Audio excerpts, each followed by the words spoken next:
આટલું વાત હંમેશા યાદ રાખવી કે આપણને ખબર નથી કે આપણી પાસે કેટલો સમય છે. ટૂંકા સમયમાં જ બ્રહ્મરૂપ થઈને અક્ષરધામમાં જવાનું છે. પૂજ્ય આદર્શ જીવન સ્વામીનું સુંદર પ્રવચન. 10 રૂપિયાની નોટ ખિસ્સામાંથી પડી જાય ને ખોવાઈ જાય તો માણસને બળતરા થાય છે, પણ 10 મિનિટ એમને એમ બેકાર ચાલી જાય તો આપણને બળતરા થતી નથી. 10 મિનિટ ગપ્પા મારવામાં ગઈ અને કોઈને આમ વસવસો થયો એવો કેટલા મળે, અને ખિસ્સામાંથી 10 રૂપિયા પડી ગયા તો ઉદાસ ચહેરાવાળા ઘણા જોવા મળે. તો સમય આટલો કિંમતી છે પૈસા કરતા, તો પણ સમય બેકાર ચાલ્યો જાય તો કોઈને વસવસો થતો નથી. એ વિચિત્રતા છે. ઘણી વાર લોકો એમ કે શું કરવા વસવસો કરવાનો, કરોડપતિનો છોકરો હોય અને 100 રૂપિયાની નોટ પડી જાય કે ન પડી જાય એને કઈ વાંધો આવે નહીં. એમાં આપણને ભગવાને બહુ સમય આપ્યો, 5 મિનિટ આમ કે આમ, 5 મિનિટ ગપ્પા મારવા ગઈ, 5 મિનિટ ડાફોડિયા મારવા ગઈ, એમાં શું આવી રીતે વસવસો કરવાનો. પણ કોણ કે આપણને સમય ઘણો મળ્યો છે. તમને કેટલો સમય મળ્યો છે ખબર છે તમને?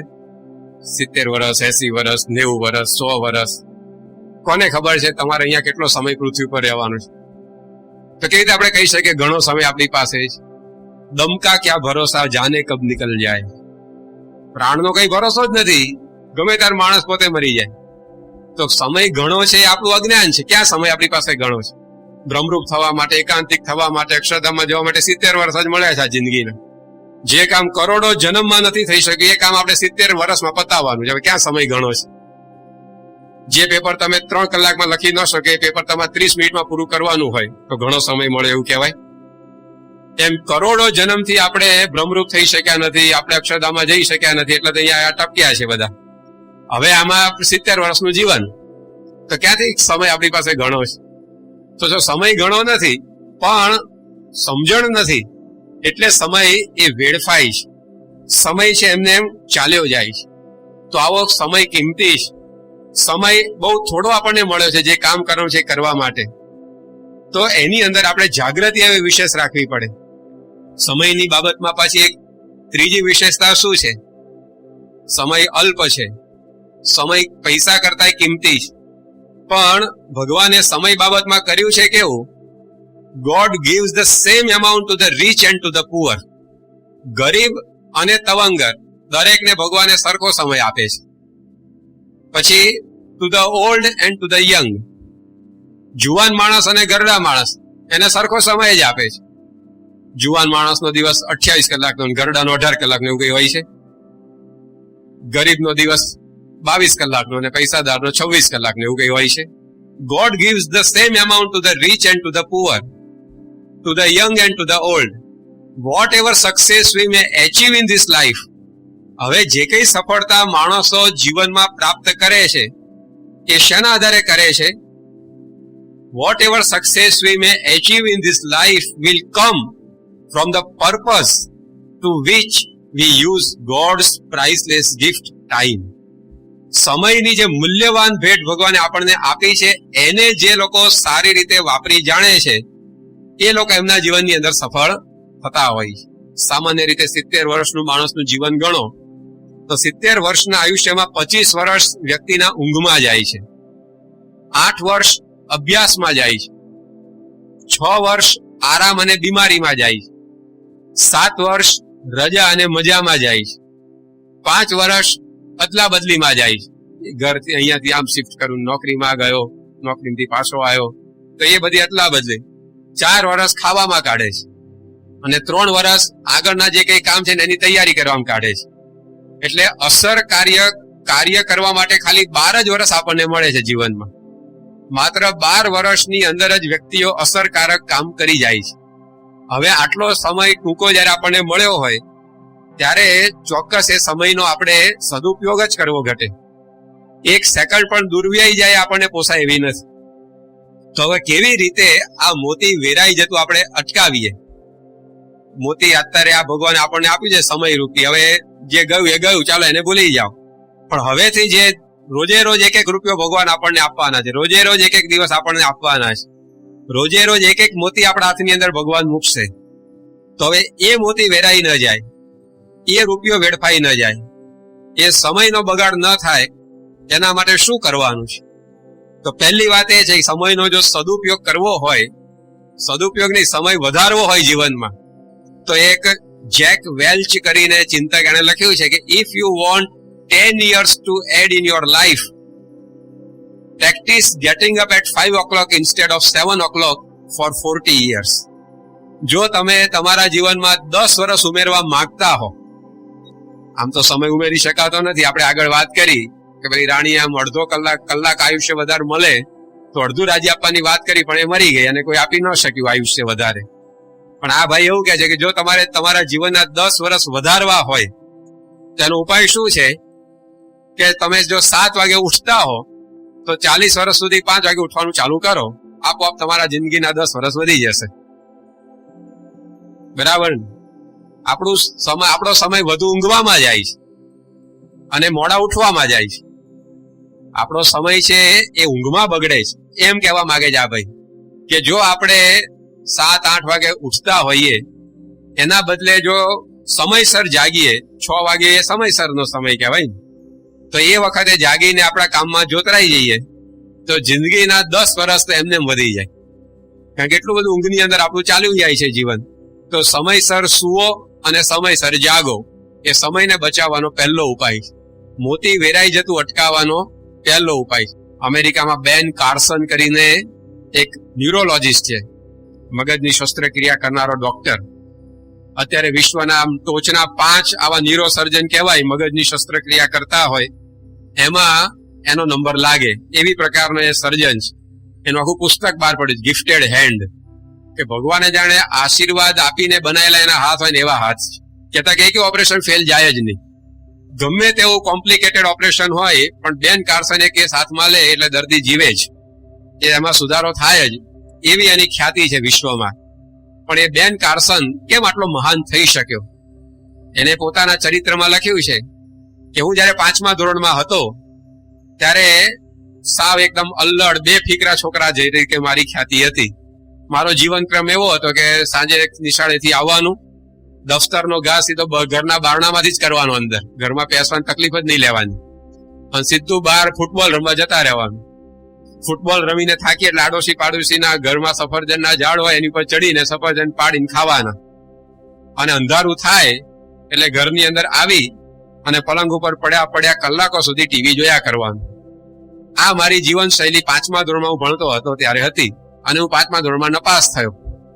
અને એ વખતે મારી માતા એ વિધવા હતી અને આજુબાજુના 3-4 ઘરમાં વાસણ માંજવા, કપડા ધોવા, કચરા પોતું કરવું એવું મજૂરીનું કામ કરીને અમારું ભરણ પોષણ કરતી હતી. એ મારી માતાએ મારું 5મા ધોરણનું પરિણામ આવ્યું ત્યારે અમારું ટીવી હું જોતો એને બંધ કરી દીધું, અને મને અને મારો ભાઈ કેટી છે બંનેને સામે બેસીને સમજાવ્યું કે દીકરાઓ, તમે કંઈક જુદું કરવા માટે આ પૃથ્વી ઉપર આવ્યા છો, તમારે કંઈક જુદા બનવાનું છે બીજા કરતા. જો આનું આ તમે કર્યા કરશો તો એ કાર્ય કેવી રીતે થશે? અને એને કહ્યું કે હવે આ ટીવી બંધ થયું, હવે તમારે કોઈ દિવસ જોવાનું નથી. અને એના બદલામાં અમને કહ્યું કે અઠવાડિયે તમારે એક પુસ્તક વાંચી અને એની ઉપર નિબંધ તૈયાર કરીને મને બતાવવાનો. એટલે અમે બંને ભાઈઓએ બળવો કર્યો કે આપણી આજુબાજુના ઘરના છોકરાઓ તો ટીવી જુએ છે, તું અમને ટીવી જોવાનું કેમ ના પાડે છે? એટલે હું ને મારો ભાઈ ખૂબ રડ્યા, ખૂબ કરગર્યા, ખૂબ ગુસ્સો કર્યો, પણ મારી માથે અમારું કશું સાંભળ્યું જ નહીં. એમણે કહ્યું કે આ ટીવી બંધ એટલે બંધ, દર અઠવાડિયે તમારે એક પુસ્તક વાંચવાનું અને એનો સાર મને લખીને બતાવવાનો. અને પછી કહે છે કે મારા જીવનની અંદર જે બદલાવ આવ્યો, પછી લાઇબ્રેરીમાં એની માતા એમને લઈ ગઈ અને પુસ્તકો બધા, જો આ બધા પુસ્તકો છે એમાંથી તમને જે ગમે પુસ્તક વાંચવાનું, મને એનો સાર લખીને બતાવવાનો. અને પુસ્તકો વાંચતા એટલો બધો એમાં એમને રસ પડવા માંડ્યો કે હું અને મારો ભાઈ એ ટીવી જોવાનું જ ભૂલી ગયા. ટીવી અમારા ઘરની અંદર હતું છતાં પણ અમારા માટે હવે એનો કોઈ આનંદ જ રહ્યો નહોતો. પુસ્તકો વાંચવામાંથી અમને એટલી બધી મજા આવવા માંડી, અમારો અભ્યાસ એટલો બધો સુધરવા લાગ્યો, અને અમે બંને જણા એક પછી એક ધોરણની અંદર આગળ વધતા ગયા. મારો ભાઈ એન્જિનિયર થયો અને આજે હું વિશ્વ વિખ્યાત સર્જન છું. પણ હું કે મારા જીવન પ્રવાસનો વિચાર કરું છું ત્યારે મને ખ્યાલ આવે છે કે મારો પ્રવાસ ક્યારે શરૂ થયો. 5મા ધોરણમાં ભણતો અલ્લડ બેફિકરો નપાસ થનારો વિદ્યાર્થી આજે વિશ્વમાં ટોચના 5 ન્યુરો સર્જનની અંદર એ ગણતરીમાં પામે છે. તો આ મારો જીવન પ્રવાસ અહીંયાથી આમ આટલો ઊંચે કેવી રીતે ગયો? એને પછી છેલ્લે એક લાઈન લખી છે કે આ પ્રવાસ ક્યારે ક્યાંથી ક્યાં ગયો એ મને કઈ ખબર નથી, પણ એ પ્રવાસ ક્યારે શરૂ થયો મને ખબર છે. જ્યારે મારી માતાએ ટીવી બંધ કરીને અમને લાઇબ્રેરીમાં લઈ જવા માટે મોટરમાં બેસાડ્યા, એ ઘડીથી મારો આ પ્રવાસ શરૂ થયો. તો જો એ ના પાડી, આજુબાજુના બધા છોકરા આ પાડતા હતા કે ભાઈ ટીવી જુઓ, ફિલ્મ જુઓ, ગપ્પા મારો, એની માતા એમને ના પાડી અને નાને એમણે સ્વીકારી, તો એ આગળ વધ્યો. આજુબાજુના આપણી આસપાસ રહેનારા બધા જ આ બધું કરે છે કે એ લોકો ગપ્પા મારે છે, બગીચામાં થામથા આટા મારવા જાય છે, એ લોકો સિનેમાઓ જુએ છે, બધું જ કરે છે. પણ આપણી માતા પ્રમુખ સ્વામી મહારાજ આપણને કહે છે કે ન કરો, અને એ જો આપણે સ્વીકારીશું તો આ મોતી વેરાતું અટકી જશે. તો આ સમયનો સદુપયોગ આપણે કરી શકીશું.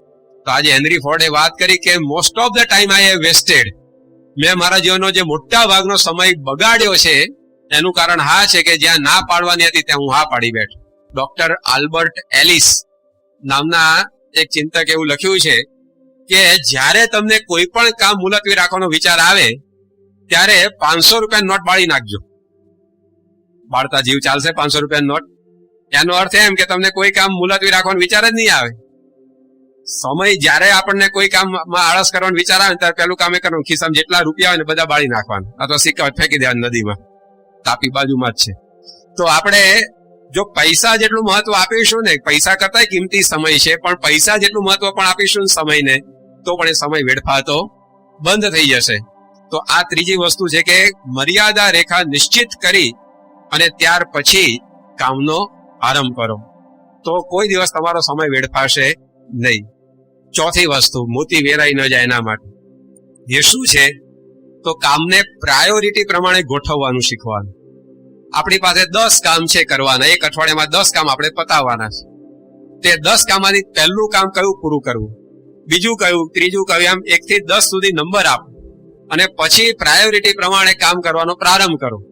તો તમારો સમય એ વેડફાતો બચી જશે. નહીતર માણસની પ્રકૃતિ કેવી છે કે મહત્વનું કામ પહેલું કર્યું એવું નથી હોતું. એને જે સહેલું લાગે ને પહેલું કરે, પછી જે ગમતું હોય ને પહેલું કરે, બરાબર. પછી જે પોતે સારી રીતે કરી શકતો હોય ને એ પહેલું કરવા જાય, એમાં મહત્વનું એને રહી જાય. જે આપણને ગમતું એ મહત્વનું ન પણ હોય, પણ આપણને ગમે છે ને એટલે પહેલું એને કરે. જે સહેલું હોય એ આપણને ઉપયોગી ન પણ હોય, પણ સહેલું છે ને એટલે પહેલું એને કરે. પણ એવું કરવાથી જે મહત્વનું કામ એના માટે સમય નથી રહેતો. એટલા માટે પહેલું કામ આપણે આ કરવાનું કે જે 10 કામ આપણે કરવાના છે એમાં પ્રાયોરિટી આપો. પહેલું કયું, બીજું કયું, મારા જીવન માટે મહત્વપૂર્ણ પહેલું કાર્ય કયું, બીજું કયું, ત્રીજું કયું. ઈસવીસન 1936માં, એટલે કે આજથી 70 વર્ષ પહેલા અમેરિકામાં ચાર્લ્સ શ્વેબ નામનો વ્યક્તિ થઈ ગયો. એ પોતે જયારે જીવતો હતો ત્યારે એવું કહેવાતું કે he was the president of the largest steel company in USA. અમેરિકાની મોટામાં મોટી સ્ટીલ કંપનીનો એ પ્રેસિડેન્ટ હતો. એણે પોતે પોતાના જીવનમાં આગળ વધવા માટે સમયને કેવી રીતે વાપરવો એની સલાહ લેવા એક વિદ્વાનને બોલાવ્યો. એ વિદ્વાને $25,000 ફી લીધી સલાહ આપવાની. $25,000 એટલે $1 40 લેખે ગણી નાખો તો ઘણા બધા રૂપિયા થયા ને. કેટલા રૂપિયા થયા? 10 લાખ રૂપિયા થયા. તો એક સલાહ આપવાના આટલા $25,000. હવે $25,000 માં લઈને સલાહ શું આપી એને? અને આ તો આજથી 70 વર્ષ પહેલાના $25,000. એટલે $25,000 લઈ અને સફળ થવા માટે અમેરિકાની મોટા મોટી સ્ટીલ કંપનીના માલિકને શું સલાહ આપી? સલાહ એ આપી કે start your day with to do list. ઘણી વાર ટુ ડુ લિસ્ટ હોય છે કે શું કામ કરવાનું છે, અને ટુ ડુ લિસ્ટ કહેવાય. તો તમારા દિવસની શરૂઆત તમે આ એક લિસ્ટ થી કરો. પહેલા કે તમારા દિવસમાં કયા કામ કરવાના છે. પછી પ્રાયોરિટાઇઝ ધ વર્ક. પછી જે 10 કામ તમારે કરવાના થયા એક દિવસમાં, હવે એને અગ્રતા ક્રમ આપો કે પહેલું આ પતાવવાનું, બીજું આ પતાવવાનું, ત્રીજું આ પતાવવાનું. તો તમારા જીવનમાં સફળ થશો. આ $25,000 ની સલાહ હતી, આપણે મફતમાં આપી છે. તો આ $25,000 લઈને અંતે આ જ કરવાનું છે. તો આપણા સમય આપણો અહીંયા વેડફાય છે કે આપણે કોઈ કામને અગ્રતા ક્રમ ઘણી વાર આપતા નથી. ઇતિહાસ ગમતો એટલે ઇતિહાસ લઈને વાંચવા બેસી જાય 2 કલાક સુધી, એમાં ગણિત રહી જાય. પછી એ અગત્યનું છે ભાઈ, ગણિતનો વિષય. વિજ્ઞાન ચાલો ને હવે નથી મજા આવતી એમાં, એટલે ભાઈ ભૂગોળ કાઢીને બેસે કારણ કે એમાં મજા પડે છે, એ સહેલું લાગે છે. સંસ્કૃત લઈને બેસે, હવે એના માર્ક કઈ નથી ગણાતા આગળ જતા, એટલે એમાં તો પાસ થવું જ પૂરતું છે.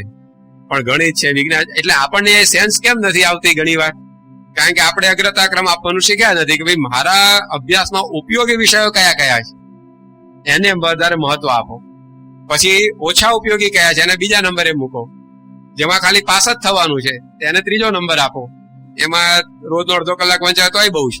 તો આ એક વસ્તુ આપણા જીવનની અંદર આપણે એ શીખવાની છે. હવે પહેલું કામ કયું, બીજું કામ કયું, ત્રીજું કામ કયું, એ અગ્રતા ક્રમ કેવી રીતે આપવો પાછો? કારણ કે એમાં આપણું મન રમાડી જાય, આપણને જે સહેલું લાગે એને જ પેલું ગોઠવીએ, પછી જે આપણને આમ ગમતું એને જ બીજું ગોઠવીએ. તો એવું નહીં. ખરેખર આપણા જીવનની અંદર અગત્યના કાર્યો કરવા માટે આ અગ્રતા ક્રમ ગોઠવવાનો હોય તો કયો વિચાર રાખીએ તો આખું આ ટાઈમ ટેબલ વ્યવસ્થિત બને? તો અંગ્રેજીની અંદર એક બહુ સુંદર વાત કરી છે કે what is the one activity that you know if you did superbly well and consistently would make positive significant in your personal and professional life. આ પ્રશ્ન પૂછો કામને કે તમે એવું કયું એક કામ છે જે સતત અને સારામાં સારી રીતે કરો તો તમારું જીવન એ બદલાઈ જાય. એ જે કામ તમને લાગે એને પહેલો નંબર આપો. 10 કામ છે તમારી પાસે, તો એ 10 કામને પ્રશ્ન પૂછો કે આ 10 માંથી એવું કયું કામ છે સારામાં સારું કે જે હું વ્યવસ્થિત કરું તો મારા જીવનની અંદર ઘણો મને લાભ થાય. એ તમને જે 10 માંથી લાગે ને એને પહેલો નંબર આપો. પછી બીજા 9 જે રહ્યા એને ફરી પાછો પ્રશ્ન પૂછે કે હવે આ 9 માંથી એવું એક કામ કયું છે કે હું જો વ્યવસ્થિત સારામાં સારી રીતે કરું તો મારું જીવન બદલાય, તેને પછી બીજો નંબર આપો. તો જે અગત્યની વસ્તુ હશે પહેલી આવશે, બીજી આવશે, ત્રીજી આવશે, એમ વ્યવસ્થિત ક્રમ ગોઠવાશે. The main thing is to keep the main thing the main thing. અંગ્રેજીમાં એવું કહે છે, the main thing is to keep the main thing the main thing. આપણને લાગે કે એકને એક જ બોલે છે કે શું, પણ ગુજરાતી એનું શું થાય કે સફળ થવા માટે મુખ્ય વસ્તુ એ છે કે મુખ્ય વસ્તુને મુખ્ય વસ્તુ રાખો. સફળ થવું હોય તો મુખ્ય વસ્તુને મુખ્ય વસ્તુ તરીકે જીવનમાં રાખો તો તમે જીવનમાં સફળ થશો. અત્યારે આપણે ભણીએ છીએ તો અભ્યાસ છે આપણા માટે મુખ્ય વસ્તુ છે, સત્સંગ છે આપણા માટે મુખ્ય વસ્તુ છે. આ 2 કામ અત્યારે આપણા મુખ્ય થયા. તો એને હવે મુખ્ય વસ્તુ તરીકે રાખીને તમારું ટાઈમ ટેબલ ઘડો. તો એની અંદર ટીવી ફિલ્મની તો એમને બાદબાકી થઈ જશે. સત્સંગ સભામાં ના હોય તો નીકળી જાય. કારણ કે અભ્યાસ સારો કરવો હોય તો સ્વાભાવિક છે કે ભાઈ આ વસ્તુ તો નડવાની જ છે. ટીવી કઈ અડધો કલાક જો એટલે અડધો કલાક જ બગડે છે. એમાં જે જોયું છે આખી જિંદગી બગાડે, ઘણી વાર તો ઘણી વાર 2 કલાક બગાડે, ઘણી વાર અઠવાડિયું બગાડે. બરાબર કે નહીં? આપણે લાગે કે અડધો કલાક જ ટીવી જોઈએ છે, અડધો કલાક આપણો સમય નથી બગડતો. અડધો કલાક હવે કેટલો સમય બગડે પાછું કહી શકાય એવું નથી. જો એમાંથી એકાદ દ્રશ્ય ચોંટી ગયું મનમાં તો પછી અઠવાડિયું બગાડે, મહિનો બગાડે, જીવન બગાડે. એવી છે ને વસ્તુ. અડધો કલાક ક્રિકેટ જો એટલે અડધો કલાક જ બગડે છે. પછી અડધો કલાક ચર્ચા કરીએ પાછા કે આને આમ રમવું જોઈએ, આને આમ રમવું જોઈએ. ભાઈ તમને ક્યાં પૂછવા આવવાના છે? જોયું તો જોયું, હવે ચર્ચા શું કરવા કરીએ આપણે? આપણને કોઈ પૂછવા આવવાનું નથી. ઘરમાં કોઈ પૂછતું ના તો ભાઈ ક્યાંથી પૂછવા આવવાનું છે? તો આવી રીતે આપણો સમય ચાલ્યો જાય છે. એટલે નક્કી પહેલા કરવાનું કે કઈ વસ્તુઓ છે કે જે મારા જીવનની અંદર આગળ જતા મને લાભદાયક નીવડવાની છે, એના આધારે અગ્રતા ક્રમ આપો. તો આ આપણે વસ્તુ જોઈ ત્રીજી કે જે આપણા જીવનની અંદર આ મોતી વેરાઈ જતું બચાવે. ત્યાર પછી આવે છે જો આપણે આ મોતી વેરાઈ જતું બચાવવું હોય તો 5મી વસ્તુ એ છે કે આ જે દિવસ આપણને મળ્યો છે ને એ અંતિમ દિવસ છે માનીને જીવો. વોલ્ટ ડિઝની નું નામ તો લગભગ સાંભળ્યું હશે, કદાચ ન સાંભળ્યો. ડિઝની લેન્ડ એવો શબ્દ તો બધાએ સાંભળ્યો હશે, ડિઝની વન્ડરલેન્ડ. કે ડિઝનીની અજાયબી નગરી ઉભી કરનાર આ વોલ્ટ ડિઝની. મિકી માઉસ ને બધા ઓળખતા હશે. તે મિકી માઉસ નું ચિત્ર આપનારા વોલ્ટ ડિઝની. એ વોલ્ટ ડિઝનીને એક જણાએ પ્રશ્ન પૂછ્યો કે તમે એક પછી એક ઉત્તમમાં ઉત્તમ ચિત્રો બનાવી જાઓ છો, તેનું કારણ શું છે? કોઈ ચિત્રકાર ચિત્ર બનાવે તો એકાદ તો ફેલ જાય ને. તમારા તો બધા જ ચિત્ર આઉટસ્ટેન્ડિંગ હોય છે, બધા ચિત્રો આમ ચપોચપ વેચાઈ જાય છે, બધા ચિત્રો માટે વાહવા લોકો તમારી કરે છે. તો એક પછી એક ઉત્તમ ચિત્રો તમે બનાવો, એનું રહસ્ય શું છે? ત્યારે વોલ્ટ ડિઝનીએ કહ્યું કે હું જયારે કોઈ પણ ચિત્ર બનાવું છું ત્યારે આ મારા જીવનનું અંતિમ ચિત્ર હું બનાવી રહ્યો છું એમ માનીને દોરું છું. હવે કોઈ પણ કામ આપણા જીવનનું આ છેલ્લું છે એમ માનીને તમે કરો, તમારી બધી શક્તિ નીચો કે ના નીચો. જે આઈસ્ક્રીમનો આ કપ છેલ્લો જ છે જીવનનો, તો આમ કાણું પડી જાય ને કપમાં ત્યાં સુધી ઉછેડી લો, બોલો અંદરથી. આ કપ પછી આખા જીવનમાં એકેય વાર આઈસ્ક્રીમ ખાવા મળવા નથી એમ કહીને કોઈ તમને કપ આપે આઈસ્ક્રીમનો, તમારા બીજા માટે બાકી રહે કઈ? એક ટપકું ન રહે ને, કારણ કે પછી મળવાનો નથી, બધું જ એની અંદર સપાચટ થઈ જાય. તળિયું નહીં, રોડ દેખાય કે તળિયામાં કાણું પાડી દીધું હોય એને. તો આ પ્રકારે દરેક વસ્તુ આપણી એ રીતે કરો કે મંડળની અંદર કીર્તન ગાવાનું છે કે મારા જીવનનું આ છેલ્લું કીર્તન ગાઈ રહ્યો છું, તેની તૈયારી કેવી થાય? પછી લફડ જફર હોય એમાં કઈ કોઈ દિવસ. અને વ્યવસ્થિત તૈયારી કરવા માટે તમારે આપવા બીજી બધી વસ્તુ નીકળી જાય. વ્યવસ્થિત વાંચવાનું આવ્યું તો વ્યવસ્થિત વંચાશે ક્યારે? તો બીજા બધા વિઘ્નો ખબર પડવા જ માંડશે, ભાઈ આ વિઘ્ન છે, વ્યવસ્થિત નહીં વંચાય, આને કાઢો આને કાઢો. આપોઆપ આપણું જીવન એ વ્યવસ્થિત થઈ જાય, સમયનો સદુપયોગ સારામાં સારો થાય. તો જે કંઈ પણ આપણને આ દિવસ મળ્યો છે અંતિમ દિન છે એમ માનીને આપણે જો સમય વાપરીએ તે સમય બગડે નહીં. ભગવાન સ્વામિનારાયણ તો આના કરતા આગળની વાત કરી અંત્યના 30મા વચનામૃતમાં, મધ્યના 55મા વચનામૃતમાં કે મહારાજ કે આ ઘડીના આ ક્ષણમાં મરવું છે. આ દિવસ છેલ્લો છે એમ નહીં, મહારાજ કે આ સેકન્ડ મારા જીવનની છેલ્લી છે. આ સેકન્ડ પછી હું આ પૃથ્વી પર જ નથી એમ માની છે. એક સેકન્ડ વાપરવા આપણને મળી હોય તે સેકન્ડનો સદુપયોગ કરે ને માણસ. 1 જ કલાક વાપરવા મળે હોય તો 1 કલાકમાં પછી કોઈ ઝઘડે? 1 કલાકની અંદર કોઈ ગપ્પા મારવા બેસે? એ 1 કલાકમાં કેમ કરીને હું સારું કામ કરી જાઉં એવો જ બધાને વિચાર આવે ને. 1 કલાકમાં મા બાપની સેવા કરવાનો વિચાર આવે, ઝઘડવાનો વિચાર ન આવે. 1 જ કલાક આવે. ભગવાન આપણને કહે કે અત્યારે 11:15 થઈ છે, 12:15 તમે આ પૃથ્વી પર નહીં હો, તો 1 કલાકની અંદર કોને ઝઘડો કરવાનો વિચાર આવે? હવે કલાક જેવું છે હું બગાડવું. કલાકની અંદર કોને ગપ્પા મારવાનો વિચાર આવે? કેટલા કામ બાકી હોય ને પતાવવાનો વિચાર આવે કે ન આવે? ગપ્પા મારવાનો વિચાર આવે પછી કલાકની અંદર. તો આ વસ્તુ ભગવાન સ્વામિનારાયણે કહી છે. આ ટાઈમ મેનેજમેન્ટની વાત કરી છે એમણે વચનામૃતની અંદર. તો આપણા જીવનની અંદર આ જે દિવસ છે એ છેલ્લો દિવસ છે એમ માનીને આપણે જો રહીશું ને તો કોઈની તાકાત નથી કે આપણી પાસેથી આ સમયનું મોતી એ આંચકી જાય, એ સમય આપણો વેરાઈ જાય. અમેરિકાની અંદર જ્હોન વુડન નામની એક વ્યક્તિ થઈ ગઈ. એ બાસ્કેટબોલ અમેરિકાની અંદર બહુ લોકપ્રિય રમત, જેમ ઇન્ડિયામાં ક્રિકેટ ફીવર હોય છે, દરેકને ક્રિકેટનો તાવ ચડેલો જ હોય. કોકને 1 ડિગ્રી ચડ્યો હોય, કોકને 2 ડિગ્રી ચડ્યો હોય, કોકને 4 ડિગ્રી ચડ્યો હોય. તો અહીંયા બધા ક્રિકેટ પાછળ ઘેલા છે. અમેરિકાની અંદર આવી લોકપ્રિય રમત બાસ્કેટબોલ છે. તે બાસ્કેટબોલની અંદર કોચ જે માર્ગદર્શક હોય એની અંદર આ જ્હોન વુડનનું નામ પહેલા નંબરનું ગણાય. એ જ્હોન વુડનની ટીમ હતી UCLA. આ UCLA ટીમ એને 12 વર્ષની અંદર 10 નેશનલ કોમ્પિટિશન જીતેલી. હવે આટલી સિદ્ધિ એ બહુ મોટી વાત કહેવાય. 12 વર્ષમાંથી 10 વર્ષ સુધી એ જ જીત્યા કરે એટલે એ તો બહુ મોટી સિદ્ધિ કહેવાય ને. તો એના જે કોચ હતા એને કોઈએ પ્રશ્ન કર્યો કે તમે આ સાવ નબળી ગણાતી ટીમ હતી UCLA, પણ તમે કોચ તરીકે નિયુક્ત થયા પછી 12 વર્ષમાં 10 ટાઇટલ એને જીત્યા, તો આ ટીમને તમે આટલી આગળ લઈ ગયા, એનું કારણ શું? એની કઈ ચાવી ખરી, માસ્ટર કી ખરી, જડીબુટ્ટી, કોઈ મંત્ર, જાદુ? ત્યારે જ્હોન વુડને કહેલું કે મારા બાપે મને એક શિખામણ આપેલી. એ શિખામણ પ્રમાણે મેં અને મારી ટીમે ચાલવાનો પ્રયત્ન કર્યો છે. એ શિખામણ કઈ તમારા બાપની? તેને વાત કરી કે મારો બાપ હંમેશા મને કહેતો કે make each day your masterpiece. તમારો પ્રત્યેક દિવસ એને તમે માસ્ટરપીસ બનાવો. એટલે કે આમ જોનાર માસ્ટરપીસ એટલે આપણે સમજીએ છીએ કે આમ જોનારો છક જ થઈ જાય એને જોઈને. તો એવી પ્રકારે મારો બાપ હંમેશા મને કહેતો કે make each day your masterpiece. પ્રત્યેક દિવસે તમને એવો રાત્રે સુવો ત્યારે અનુભવ થવો જોઈએ કે today I was at my best. રાત્રે તમે સુવો ત્યારે તમને અનુભવ થવો જોઈએ કે આજે મેં મારી સંપૂર્ણ ક્ષમતા પ્રમાણે કાર્ય કર્યું છે. આજે મેં વ્યવસ્થિત વાંચ્યું છે, આજે મેં વ્યવસ્થિત પૂજા કરી છે, આજે મેં વ્યવસ્થિત સભા ભરી છે. જે કંઈ પણ કામ તમે દિવસમાં કર્યા હોય, પણ રાત્રે તમે પથારીમાં પડો ત્યારે તમને અનુભવ થવો જોઈએ કે મેં લાહરિયા વેડા કર્યા નથી, મેં ગાપચીઓ મારી નથી, મેં સમય વેડફ્યો નથી. તો તમારા જીવનની અંદર એ આગળ વધી શકે. જો આ એક સોનેરી શિખામણ છે કે પ્રત્યેક દિવસને આપણે માસ્ટરપીસ બનાવવાનું તાન રાખીએ તો આખી જિંદગી માસ્ટરપીસ બને.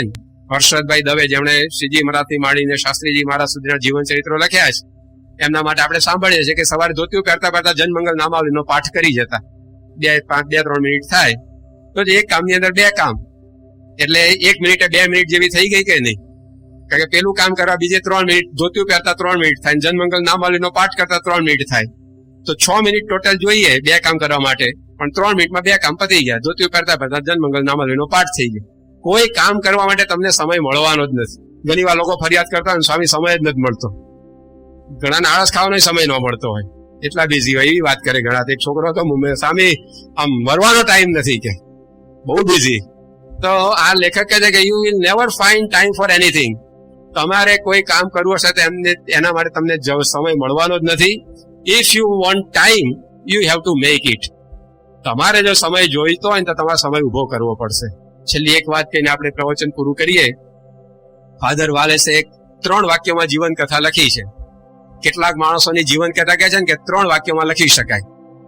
એ નાનો હોય, બાળક હોય ત્યારે આજુબાજુ એને જોનારા લોકો શું કે આ જો ધારે તો કંઈક કરી શકે એવો છે, પણ પેલા ભાઈ સાહેબ કઈ કરતા જ ના હોય એટલે આવું બોલવું પડતું હોય કે આ માણસ ધારે તો કઈ કરી શકે એમ છે.